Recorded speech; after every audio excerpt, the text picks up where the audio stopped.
তোমার পাও কেমন হয়েছে? হুম পাও এটা আন্দোলনের সময় গুলি লাগছিল, পরে পরে আমার চিকিৎসা ঠিক মতন দেয় নাই। চিকিৎসা করছে কেনা?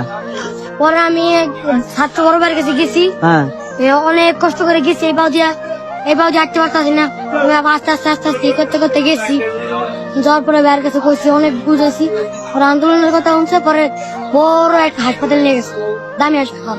ওখানে নিয়ে যে আমার ভালো মতন ট্রিটমেন্ট করেছে, অর্ধেক ট্রিটমেন্ট করে ছেড়েছে। ছেড়ে দেওয়ার পরে এখন কি অবস্থা আছে এই পাও? পায়ের ওপরে ওষুধ পানি কিনা টিয়া পয়সা লাগে, ভিক্ষা টিক্ষা করি। মানে যাদের কারণে আজকে আমরা মুক্ত স্বাধীন, তাদেরই কোনো খোঁজ খবর নাই। আর আমার মনে হয় এরা কোনো আন্দোলন টান্দোলন করে নাই, এরা মিথ্যা বলতেছে।